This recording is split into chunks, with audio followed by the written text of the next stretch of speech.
10.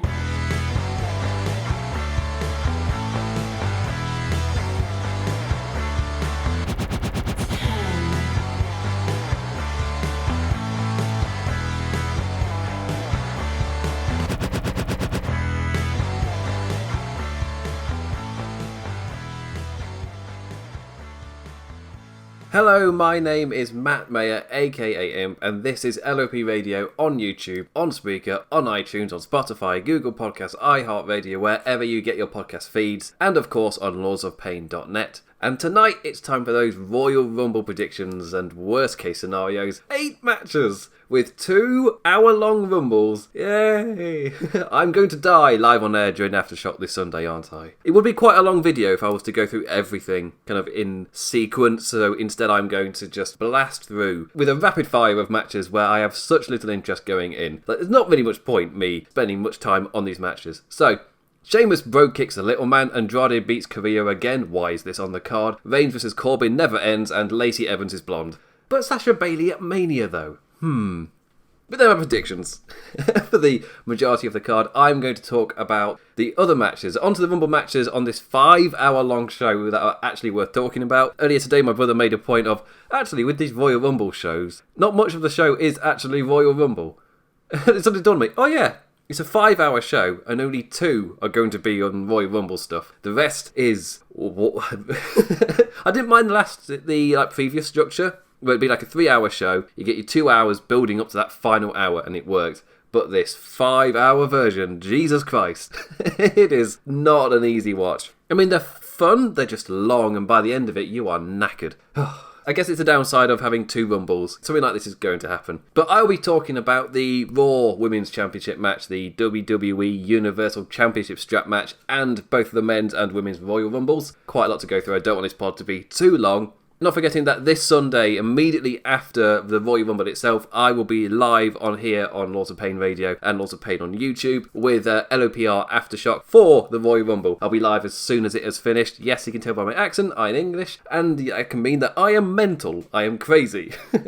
I've been mentally broken enough to the point where I think it's acceptable to do this sort of thing on a Sunday night. So I'm going to be, I guess, going live at 5 a.m. If last year's show is anything to go by, last year's show was like 4 hours 40. Earlier today I loaded up Royal Rumble 2012 just to go back to a past Royal Rumble to try and get myself hyped. The TV hasn't done it, in terms of the meaning of the TV existing in the first place. And I saw the length of the pay-per-view and that was 2 hours 40. I was just like, oh, yes. Those were the days, my friend. But no, this Sunday at 5 a.m. I now log on to YouTube and Spreaker and do a live show to get posted on lawsofpain.net and everything because I'm crazy. I'm not going to bed till 7 a.m. Maybe. If Royal Rumble gives me a lot to talk about, that is. Normally they do. This will be my first time covering something on Laws of Pain Radio for one of these 5 hour shows. The longest I've done so far is SummerSlam. I feel like I've not been doing this that long, but it's been like half a year. I was meant to be temporarily filling in. Now I've done like all of them. Anyway, so 4 matches to talk about, so let's kind of blast through them. The Raw Women's Championship match, Becky Lynch, the champion, versus Lynch and Asuka II. The rematch from last year's opening match at the Rumble. The one woman on her rise to the top that Becky Lynch hasn't beaten. To prove she is the man at the top, she needs to prove it by climbing that one mountain that knocked her flat back down last year. Given how much the previous bout has been relevant in the build for this, I'm expecting callbacks galore as Becky hurdles things she was previously unable to do, and my prediction is that she successfully does so. I feel like Becky Lynch is going to be taking her championship reign all the way to maybe not the main event of WrestleMania again, but she's going to be champion for the full year, all the way to WrestleMania again. I don't really feel like shenanigans are going to happen. That makes sense as a thing to do. She was crowned top dog at WrestleMania last year, and she stayed in that position. I may not have... I don't know. I wanted to say she was a victim of the Summer of Chaos, but what I mean by that is it didn't really feel like her championship got going until a feud with Sasha, but maybe that works in the long run. Because I said the same thing about Kofi Kingston. The world around them was so chaotic, it didn't really feel like the reign had started until all of that was over and they got past SummerSlam. For the longer champions, like Becky Lynch, that was kind of great. You never really got tired of them being champion because you never really got accustomed to it because the world around them was so mental. But with Becky Lynch, she then had her feud with Sasha and since then has been on an amazing tear. But this is calling back to the Royal Rumble last year so heavily. A feud that's been going on a little while, and it's had its little ties with Charlotte Flair being in there as well, and Kairi Sane, who's Asuka's tag team partner, who's always been there. It's got little things going for it. Becky Lynch versus Asuka, but it also keeps Charlotte in the background for the Rumble as well, whilst giving Becky Lynch a hurdle to climb that she was unable to climb over. But that's what I'm predicting. Becky Lynch was on WWE Backstage yesterday, it aired yesterday, and she was saying that she was wanting to kind of make Asuka feel like a monster, because she got lost in the shuffle last WrestleMania. Becky Lynch was talking about feeling bad about that, and wanted to really build her up as this monster going into the Royal Rumble. Becky Lynch is in her own head about defeating, whether she can defeat Asuka or not. Personally, I would have maybe put a little bit more on Becky Lynch believing that she can and wants to prove it to everybody that she can, rather than being so self-doubtful because she's the badass, the man. Yeah, as in, I'm not saying they've told it badly, it's just not the story I would have told, but that doesn't mean they've told this one badly. I'm perfectly fine the way this one's been told. It's the one match really on the card where the build has been solid and haven't really got any qualms about it, or I'm really looking forward to this match. Even the Royal Rumbles haven't really had that great a build. Normally you're really feeling the hype by this point, but I'm feeling nothing going in. Becky Lynch, Asuka 2, I'm really feeling this. So even though I'm just saying that it may not be like the story I would have told, I would have built Becky Lynch up even more as the man. I would have really solidified it and her going into the Asuka match so much more confident, but still needing to feel like she has to prove these same things, and she will have some doubt, but it's not as much as she has had. So I would have told a very similar story, just changed that one tiny thing. But this is still the match that I am most looking forward to. I mean, I love the Royal Rumble matches, I'm just not excited for them, I'm not hyped. To be fair, it is playing off of last year's match as well. That helps in terms of the hype, because last year's bout between the two was so good that you can just go, oh, we're doing it again. There you go. And I can applaud it and be like, oh, okay, cool, yes, I'm totally down for that. I don't know if it'll kick off last year. I don't really think they need to be that poetic with it. I'm have it further down to kind of show the fact that Becky Lynch has climbed the card. Like, she has become the man. She's not the opening match anymore. She's the closing one.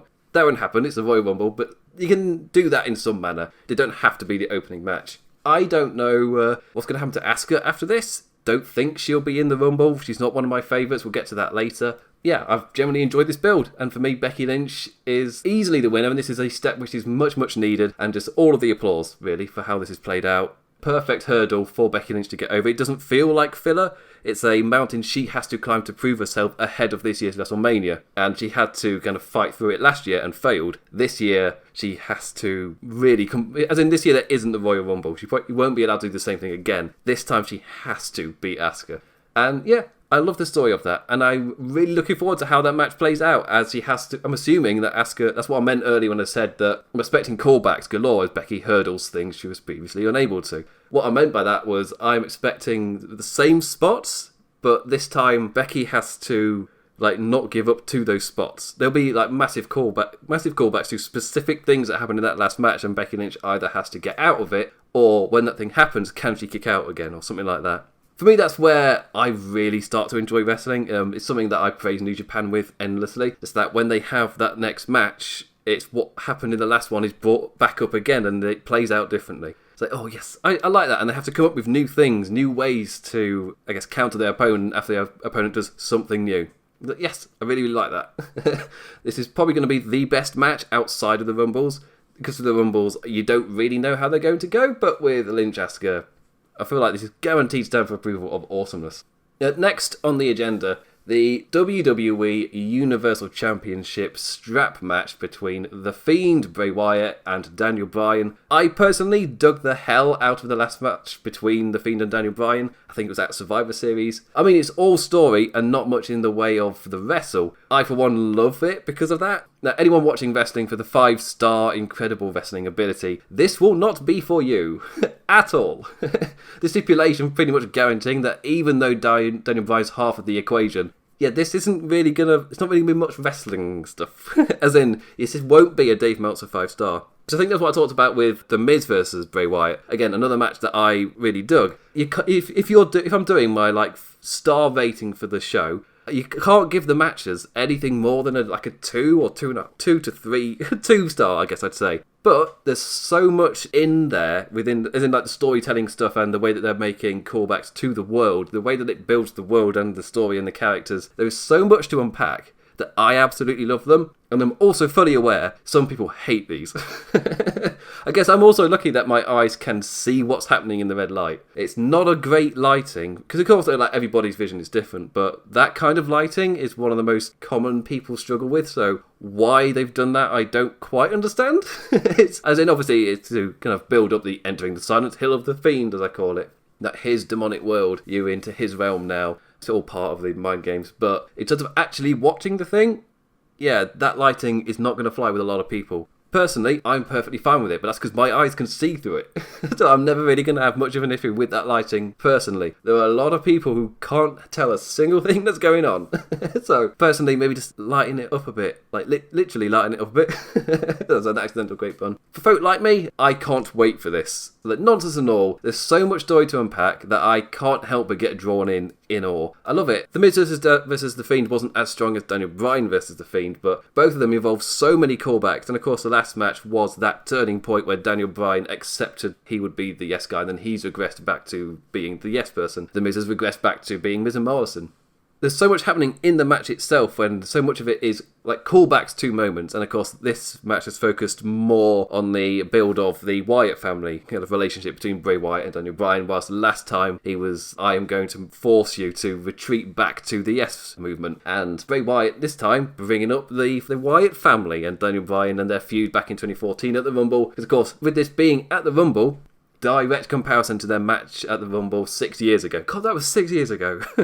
I'm expecting, just like the last match, I'm expecting so many callbacks to that, and I'm also expecting not a lot of people to get them. I should probably watch their match from the last Royal Rumble before going into this one. That'd probably be my recommendation. My prediction is that it'll be really necessary to watch that previous match. I'm not too sure about the feud around it. There'll maybe be a few callbacks, but people on Twitter will point those out. But in terms of the actual match itself, there's normally so much content to unpack in these matches that there is a lot there. It's just not going to be a 5-star wrestling match or even close. And the fact that it's a strap match guarantees that, I feel like. They'll make it entertaining, but there'll be the nonsense we've seen in the other Fiend matches. This won't be any different. This won't be the one that suddenly changes your mind on it all. But it will be in tone with the rest of it, the way that it's, for me, so strong in the storytelling and character building department that I can totally understand somebody who watches wrestling, I guess, more for the wrestling part will hate this. But I love this, so I'm totally down for it. But in terms of predictions, I'm going with The Fiend to win. My personal prediction for WrestleMania is The Fiend Bray Wyatt versus Roman Reigns. I wouldn't be surprised if they do Lesnar Reigns, but I would be so bored by that. I'd rather they eliminate Reigns via somebody, even if it's Cain Velasquez. I'd much rather that than Roman versus Lesnar again. It's not going anywhere. Him beating Lesnar has no kind of meaning anymore because everybody's beating Lesnar and then he just wins the title back. So why not just beat somebody else now? Just move on from Lesnar. He can be a champion, but just move on from him. And maybe one way to solidify that is even if Lesnar goes into WrestleMania as champion, it's Roman Reigns The Fiend in the main event. That would be my way to get around it, is if you do that. Of course, that also depends on who wins the women's match, but we'll get to that later. But personal prediction here is The Fiend wins by the same stuff as before. Daniel Bryan hits all of his signature moves. He hits the running knee, but Bray Wyatt never goes down. He keeps constantly kicking out and eventually just chokes out Daniel Bryan, maybe even with the strap. Remember, this is a strap match and it's The Fiend. I don't know how dark they'll get. In my head, I'm picturing a choking, but I don't know if that'll be that mental. It could be... I don't know if he'll go to super violence or if he'll just find a way to get in the mandible claw and that'll be it. I don't know whether I should expect something weird or crazy or if it just be, again, the same pattern we've seen before, which I wasn't a fan of the fact they went to this method so quickly. I would have personally built to this, where he's constantly kicking out finishes. Feels like they've jumped to the end of the movie in terms of the character without building him up slowly. I would have built up to the point of him kicking out finishes over the course of a year rather than from the get-go. You can take him down, but you can't kill him. I don't quite get what's scary about that. Like, in the end, he'll win no matter what you do, but you can beat him up quite easily. I don't really... I like the fact that more of the horror comes in the aftermath of it as well. Even though you think you're winning, you are not. Whatever happens in the match, you're playing in his funhouse. I don't know how much to read into it because Bray Wyatt is so creative. I don't know how much will be all him and how much will be booking on the fly. There's so much callbacks that it feels like a lot of this stuff is either planned or at least when they come to the matches to have really strong continuity with everything that's come before. That's my favourite thing about The Fiend. He enforces continuity. I referred to him in my columns as the He got in by the cracks of the WWE world. The WWE world was so wibbly wobbly, was so broken, that in those cracks the Fiend got in, and he is the demon that got in, that seeped into this world. And really, he's putting Humpty Dumpty back together again. He's fixing their continuity, but he's like a demon. He's the monster that WWE created with their world-destroying stuff. It's not that deep, but I like that idea, that he's essentially a demon fixing their continuity. It's just, yeah, it's not that literal. Anyway, now let's move on to the exciting part of this. The Royal Rumble matches. The reason I've kind of blasted through the rest of the card, because these might take a little bit of a while to talk about. The 3rd annual Women's Royal Rumble match. There's 5 announced participants at the time of recording. I'm recording this on a Wednesday, a little bit earlier than normal because of how my schedule's working out. But 5 announced participants at this time may at least put in some effort. Charlotte is the heavy favourite, but to be fair, she's the only one that's been built for the thing in any way. There's rumours about a potential Bayley versus Sasha SmackDown Women's title match at WrestleMania. Also a potential turn for Ronda Rousey, but I don't know her fitness or likelihood for return. I've not really followed her, so that statement could mean nothing. Also, Shayna Baszler from NXT could be a heavy favourite. The Rumble hasn't been mentioned once on NXT TV. After the massive main event rub at Survivor Series, there might be a chance for something there. My question really is, have the main roster of WWE, have they dropped their interest in NXT, or does Shayna Baszler actually stand a chance? So I'll get to that in a second, but let's go through, I guess, the announced participants so far. So far it's Charlotte Flair, Natalya, Alexa Bliss, Nikki Cross and Sarah Logan. With those 5 announced, there's almost nothing to work with here. Literally anything could happen because literally anyone could be in it. There's 25 unannounced spots. Of course, every active female wrestler on the 2 main rosters will take part. They've just not been announced.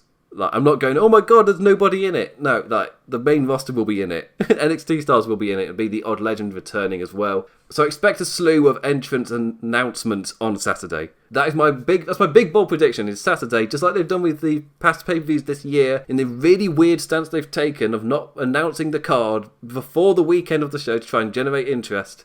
Something I really don't agree with. That sounds like a stupid idea. I mean, they've tested it out, and I wouldn't be surprised if it's not worked. Because everything about it tells me it doesn't work. But I wouldn't be surprised if there's a slew of entrance announcements. I don't really need to go through all of them. It's just that every single female star that you see on television will be in the Rumble. Be it Fire and Desire, be it Lana, Liv Morgan, be it Kairi Sane, I guess she's not been announced. Surely she's going to be in this as well. Every person on that main roster will be there. Also expecting a slew of NXT talent. My big pick, in terms of my big prediction for this match, my NXT star to make their announced debut will be Toni Storm. Also for this, on the lordsofpain.net, I'm just getting it up now, on the Lords of Pain forums, my former co-host Byrne has once again put up the annual, or what did he call it, the annual Royal Rumble game. I thought it had a more elaborate name than that. But no. So it's the Royal Rumble game. Everybody has a price and you've got 100 points to pick your roster, and the later in the Rumble that they finish, the higher score that they get. The person with the highest amount of points wins. He's been doing this for years, and we're 4 years into this. Not once has Byrne beaten me. I have won every single year. And that is mental for me. So the pressure's getting there. But in terms of the Women's Rumble, like, my favourite, so I've got Toni Storm to make an appearance, I've got Shayna Baszler to make an appearance, I'm not sure about Ronda Rousey. Towards the end, I'm expecting Alexa Bliss to do decently, maybe like final 5 or 6. Charlotte Flair and Sasha Banks are my pick for the final 2. Trying to get that white-hot reaction, because even though the Rumble itself might be a bit... remember last year, where there were, towards the beginning, until Charlotte Flair entered, the Rumble was a little bit flat. It started out with 6 blonde women all coming out one after the other. It became a little bit funny after a while. Just like, oh, it's interesting that all these different talents are coming out, but they're all blonde. This is quite... You're 6 entrants in and they're all blonde. This is quite amazing. But for me, Charlotte Flair, Sasha Banks, I feel like they should be the final 2. Even though the Rumble might fall a bit flat in the middle, but of course you don't know about the pacing of it. But at least they could end on that massive high of Charlotte Flair, Sasha Banks, only getting elevated by the presence of a Rousey or a Baszler. That is my expectation. It could be those 3, to be fair, Flair, Banks, and either Rousey or Baszler, depending on what they want to do. But that is that's really my prediction. So my personal favourite out of those final 2 I've picked, personal favourite is Sasha Banks, because that is the, I guess, less predictable outcome for it. And Sasha Banks versus Bayley feels like that could be quite interesting, with Sasha Banks winning the Rumble and Bayley being champion. Suddenly you set that up. Who might actually win? Charlotte Flair. Especially if Lacey Evans does win the title, as I said earlier, because Lacey Evans is blonde. If she does win the title, then Sasha Banks Bayley doesn't really happen because Bayley isn't champion. You can still do it, but it wouldn't be for the championship match, and I don't expect much from that because there might be the women's tag titles that kind of rules out Banks and Bayley. Do you do Banks and Bayley versus the Kabuki Warriors? Maybe, I don't know if they'd be happy with that. But who might actually win is Charlotte Flair, and they can do Charlotte Flair versus Becky Lynch at WrestleMania. I guess I don't really feel the fan investment in that. It feels like they've kind of hinted at that possibly happening. But Becky Lynch and Charlotte Flair, in the build-up to last WrestleMania and throughout this year, they face each other so much that it's at that point where there just needs to be a break. And them having a program going into WrestleMania, for me, is the last thing that's needed. I'm not saying don't ever do this match again. I'm saying don't do it this year. It's just, there needs to be a bit of a gap. Like, even in New Japan, with Tetsuya Naito versus Kota Ibushi, that pairing are so entertaining, but they faced each other so much this year, when it came to Wrestle Kingdom, I didn't want to see it. So it's not that I'm sick of the talent, the pairing has been together so much that it'd be really difficult to get fans invested in it. They've been burnt out on the rivalry. That's why I feel like Charlotte Flair might win. But as I said earlier, the reason that it really feels like that is she's the only one who's actually been built up for the thing. It's not been mentioned on NXT TV. Really the only build on the SmackDown side has been Alexa Bliss and Nikki Cross announcing they'll be in it. However, the main storyline they've been involved with, I guess, is other people's, like Mandy Rose with Otis, and you've got Bayley with Lacey Evans as well. So the Rumble hasn't been the focus of the women's division. It's been like a really side thing that's really not been built up at all. Charlotte Flair, across all of the women's television, Charlotte Flair is the only one who's had a program to do with the Rumble, which for me is mental. She's the only one, which is why she feels like the top contender. I guess Sarah Logan's had a story going in, but it's really to build up Charlotte. There isn't much to work on. Charlotte's the only one that's been built up, so she feels like the only contender. So for me, she has to be going towards the end, minimum final three. Sasha Banks is the other big name definitely in the match, so you got to build her all the way to the end as well. And worst case scenario is Lana putting in a massive shift. Like Lana, after the raging success of her main event angle, the numbers back it up. Lana's our breakout star, our top draw, our guaranteed future women's champion. Just look at those numbers. Oh dear. I feel like they are at least wise enough to not push Lana to the very, very top. That would be... Yeah, that would create a few issues, I guess, amongst fans. When I say WWE in recent years have had a tendency to go way too hard on pushing the heels, so the shows just become heel heat, heel heat, heel heat. Pushing Lana to the top, for me, would be that. Even though we've just had a full year of Becky Lynch on top, it's the product as a whole. The heels have been on top way too much in these past 2 years that for Lana to go top of the women's division would maybe be a bit too far. Yes, their booking of Baron Corbin is the biggest reason that the heel heat elsewhere needs to be a bit lower.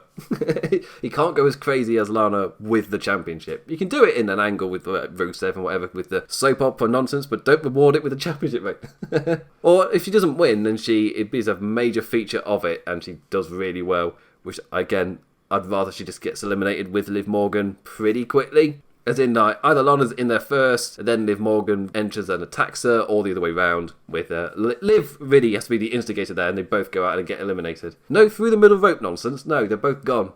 Right then, moving on to the 32nd annual Men's Royal Rumble match. When following an all-over-the-place year, anyone can win. That's not the tagline for it. Compared to the women's match, in this one there are 24 announced participants so far. I'm going to go through them all very quickly. So number 1 entrant, Brock Lesnar, Roman Reigns, AJ Styles, Ricochet, Drew McIntyre, Rey Mysterio, Eric Rowan, Randy Orton, Elias, King Corbin, Dolph Ziggler, Braun Strowman, Shinsuke Nakamura, Kofi Kingston, Big E, Rusev, Bobby Lashley, Aleister Black, Seth Rollins, Buddy Murphy, Kevin Owens, Samoa Joe, Otis, and Tucker of Heavy Machinery. The 24 announced lads, the likely lads as well. On Raw, R-Truth undeclared. For some reason, he is still on. If you go to WWE.com and you click on the Royal Rumble page, you go to look at the announced participants for the Men's Rumble, you will see that it says R-Truth undeclared after declaring, or something like that. Either shoulda, because Mojo's now 24/7 champion, he might be in the Rumble. They might both be in the Rumble, or R-Truth will be in it, and he'll get eliminated by Brock Lesnar in one of the first, 3 entrants. Because that's my main prediction for the card is Brock Lesnar is put over strong to begin with. Then you get somebody come down and eliminate him. I don't think they'll do entrant number 2 is Cain Velasquez. Something like that. They won't eliminate him immediately, even though I wouldn't mind it. Even if Cain Velasquez might not be in the match and then he eliminates him, I wouldn't mind that. I know some people don't like that kind of thing happening, but for Brock Lesnar, I don't mind it. From the Smackers side, Bobby Roode returned last week and Cesaro might be likely to be added. You should take the tally up to 28. If you have both R-Truth and Mojo, that's 29. So you'd have a space for 1 or 2 NXT guys.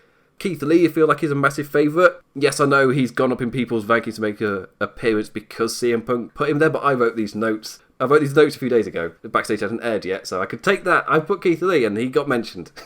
But to be fair, that's all because of the Survivor Series final 2 in that match of Keith Lee and Roman Reigns, and Keith Lee looked like a beast, so it makes sense to follow up on that momentum. But again, just like the women's, it depends on how much they actually do care about NXT, or if it's now doing its job but they're not going to promote them again. It's like on Monday Night Raw, all of the promotion that they got was, oh, by the way, there's a show on Saturday. And then like just a side mention, by the way, Worlds Collide's on. And then they go to the next thing. It's like, well, they're not really promoting that anymore, are they? Just like very quickly, just a by the way, and then on they pop. But yeah, so there's 1 or 2 spots for the NXT guys. It's a pretty full Rumble already, so I don't really feel like there's going to be many surprises unless you take out... Like with Otis and Tucker, they've both been announced, but with Crime Time, what they used to do is they used to announce them both, but then only one will get a spot. And if one person getting a spot, it's Otis. Or you could do the 2012 Rumble where we need the bodies, damn it, so both people from multiple tag teams enter. Oh, looking for that 2012 Uso pop of just silence of just, 2012 is an interesting watch. I'm glad I rewatched it so I can reference it in this show. It's such a weird Rumble. One thing I ask for the Rumble is it doesn't feel staged, and that Rumble feels so staged. There's no sense of a randomizer, like, at all, in that match. But let's get to the favourites, the worst case scenarios, and who might actually win. So, personal favourite, 2020, it's been 5 years, Roman Reigns. There's a question that's being asked of, will there be pushback to Reigns? For me, I guess it's similar to Charlotte Flair, where Roman Reigns feels like the favourite more because the world around him was so chaotic. He's one of the only few who's had a consistent build. The other being Brock Lesnar. I guess Baron Corbin, but he's not a favourite to win. So in terms of actual favourites to win, so many people are being rebuilt and so many are kind of finding their footing again that there's a very small list of people who could actually win. For me, it falls down to 2, Brock Lesnar or Roman Reigns. Personal favourite, Roman Reigns. Brock Lesnar is somebody who I think should never be winning in 2020. That is, for me, that would cement that they are fully unable and unwilling to move past Brock Lesnar, even though it's been 5 years since his peak, and that's not going to help anything. Because they're making like money hand over foot, so they don't really. In terms of like the creative direction, does it really matter? Long term, the answer should be yes. Short term, no. They've got the massive deals. They've got the deal with Fox. They've got the deal with Saudi Arabia. Long term, they are going to be making so much money. Long term, a few more questions to be asked there. Because especially with AEW, who are doing their best to make the shows fun and to like please their audience. So especially as they're trying to keep them on because they're a brand new promotion who haven't really proven themselves yet. As they are doing that and they are making the shows fun, WWE aren't really doing that. They feel like they are that business that is too big to be brought down. They are so ingrained in the culture that there's no way they could ever topple. If they don't invest in their future, the answer will be yes, they will. And this Royal Rumble could cement it for me. Like, do I actually go, right then, that's it, and just tune out of that? But also knowing, like, for me, the reason I don't want Brock Lesnar to win the Rumble, most of all, isn't because I'm like, boo, Brock Lesnar. It's more in terms of, like, the progression of the company. It means that they've not gone anywhere in 5 years. They set stuff up to go somewhere, but they never did. And every time it felt like they were going to, they immediately reverted back to Brock Lesnar, or within a couple of months. So maybe not immediately, but they reverted back within a couple of months every time. And for me, that is, in terms of advancing and moving forward, that's a massive mistake. And Roman Reigns beating Brock Lesnar doesn't mean anything now. That's why I'd rather Roman Reigns win and face the Fiend. Brock Lesnar can do something with Cain Velasquez. I'm perfectly fine with Brock Lesnar. Like, he could be champion, but not the top one. So that's why I'm perfectly fine with him versus Cain Velasquez, something like that, at WrestleMania, because he gives you the card variety. Not every match has got to be for me, Roman Reigns versus The Fiend can main event, or Becky Lynch, whoever, can main event. It doesn't really... If he's champion, it's fine, but not as the Royal Rumble winner, not as the main event. Even if it's The Fiend versus Brock Lesnar, I don't really have that much interest in that. Even if The Fiend destroys Brock Lesnar, I don't want him to be the main event, really. That's not what I want to happen. But we wait and see. I reckon the Fiend Brock Lesnar, because Bray Wyatt and that character is so good, they could build up interest in time for WrestleMania, but in terms of that feeling on that road, from the Royal Rumble all the way to WrestleMania, if I've still got to put up with Brock Lesnar beat everybody, and I've gone on about it so long that there really is that chance that is what they'll do. Even though Roman Reigns to me has been built up perfectly to away from the titles, he's not been WWE championing since he dropped the title last year. He's been slowly built back up. He's been kept in the main event, but away from championships. Been built up to feel like a big deal, or at least they were meant to build it up to feel like a big deal. They've accidentally League of Nations it again with Baron Corbin, with the mid-card vortex of Bobby Roode, Dolph Ziggler being warped into Baron Corbin, and they're in the main event, but they just feel like filler for Roman Reigns, and it feels like Roman Reigns should get going at the Royal Rumble. Don't get me wrong, if Roman Reigns wins, he is 100% facing Baron Corbin or that group at Elimination Chamber, it would be. So I wouldn't be surprised if it's Brotherhood versus those three at Elimination Chamber. Win or lose. This feud will never end. But yeah, for me, Royal Rumble, I'm positive about the Roman Reigns character if he wins the Royal Rumble. If he doesn't, and we continue with the Baron Corbin stuff, then I don't understand why it happened. It's kind of like they lost focus as why Baron Corbin was in that role to begin with, if they don't elevate Roman Reigns. But that's my personal take. I'd have Brock Lesnar eliminated way before. There was a question of, will there be the same backlash that happened in 2015? There will be definitely some people who won't have gotten over it. Personally, it's what have you done for me lately? And lately they've built him up pretty well. He finally feels like the guy who should be winning and moving on to that next generation of stars. Then he could go to the main event of WrestleMania. Don't know how you're going to realistically have him beat The Fiend, but I guess that's what they're going for. And they've overpowered him so much, whoever beats him, it won't feel right. It'll feel really weird. Just don't do what they did with Seth Rollins. But yeah, there will be a bit of backlash and things, but he is not the same character that he was back then. There shouldn't, in terms of if you are going off of the product now, there shouldn't be any pushback against Roman Reigns, but there will be. That's all I'm saying. There shouldn't be, but there will be. The recent television doesn't warrant that kind of reaction or backlash to Roman Reigns. If anything, it makes sense that he should win. It doesn't feel like 2015, where there were way more popular people who should have been winning. At that point in time, Roman Reigns should not have won that Rumble. Now he should. It's a 5-year difference. They've moved on. This is his era now. They're not trying to massively quickly change it to his era without doing the work beforehand to build to it. No, they've done that work now. This is his era. This is Roman Reigns' time. He should be winning. I mean, if it's not him, then I question who. And I'm basing it off of the logic that there has been. I'm talking of the recent build and what the world has been like going into the Rumble. For all I know, they're going to be putting a quick one. It'll be somebody else. It will be Cain Velasquez who wins, or it'll be Tyson Fury, and it was just kind of trying to throw you off the scent that match had been called off.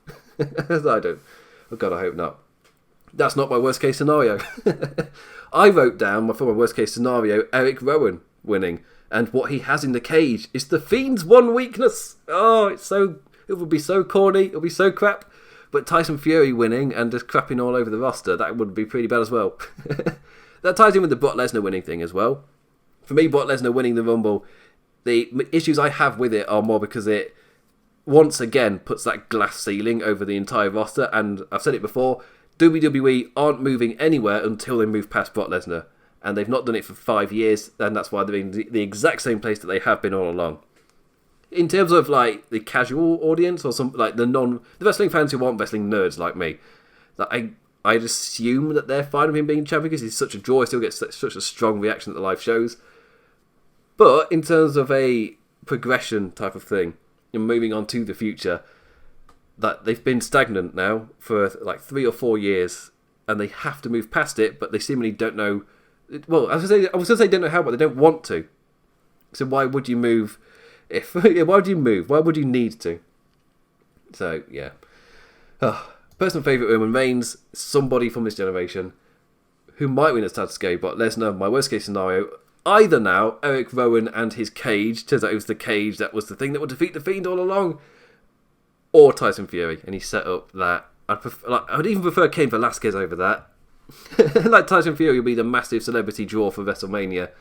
I'm fine with him having a match. I'm fine with him having a spot, because WrestleMania, in terms of the celebrity appearance and their appearance on the card, I'm perfectly fine with a spot on there for like a massive variety.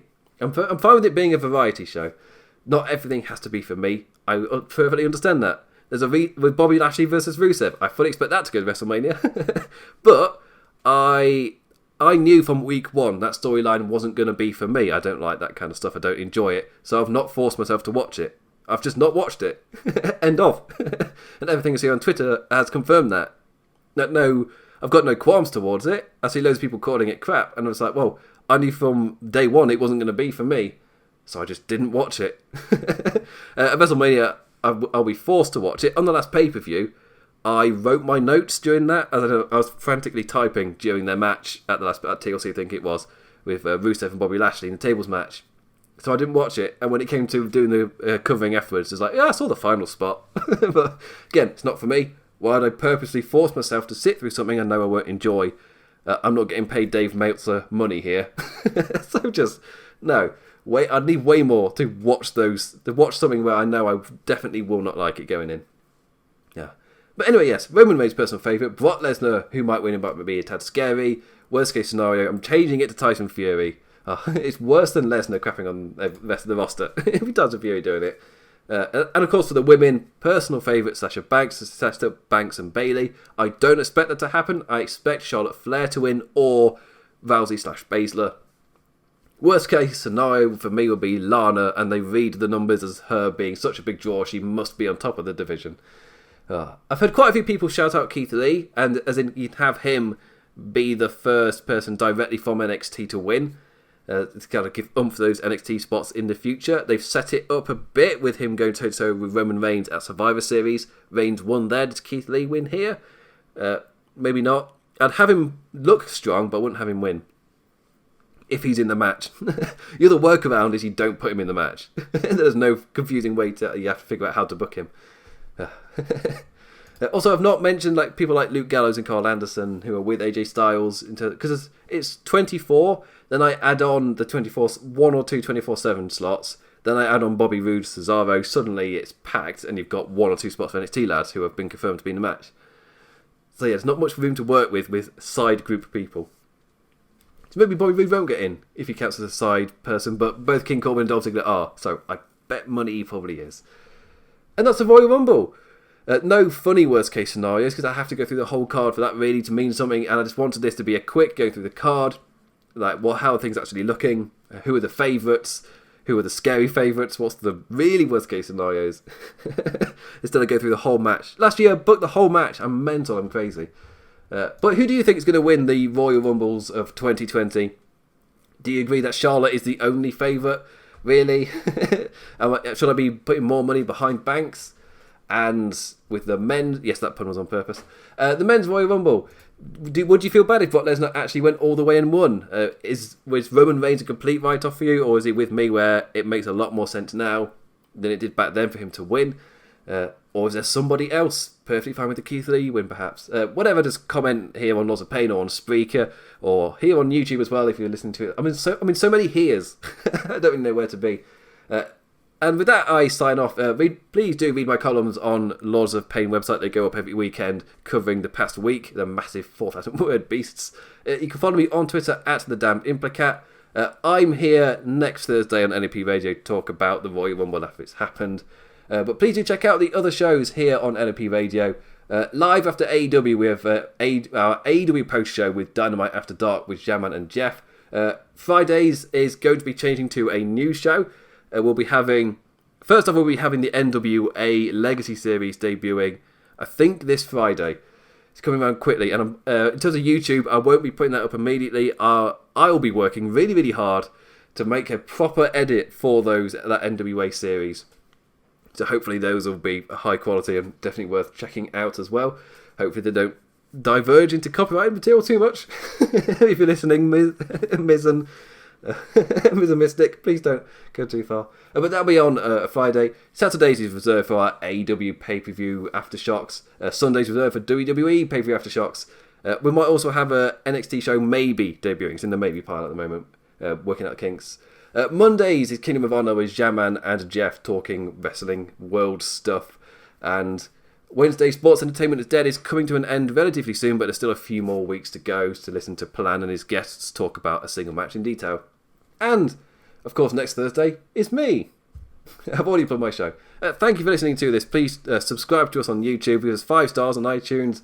Whatever, it really does help. Even just clicking on the page and on the Lords of Pain page, they've got random emojis you can click on to like it as I smash my sound wall. Well done me. But yeah, you can... Even just engagement. I don't care if you give this video on YouTube a thumbs up or thumbs down. We're at that point where engagement means more. So we're way too small for it to really matter. Anyway, thank you for listening. Hopefully, please do join in for Aftershock on the Royal Rumble with a very, very, very, very tired Brit. I think I got across how tired I would be, by the way. I said very repeatedly and more wobbly just then. But yes, I'll be live immediately after the Rumble to talk about the show and what had happened in a very tired state. As the birds chirp outside and the sun rises and people around me are walking about, getting ready for work, it's going to feel really weird. But with that, I thank you for listening and I bid you adieu. Adios. 10.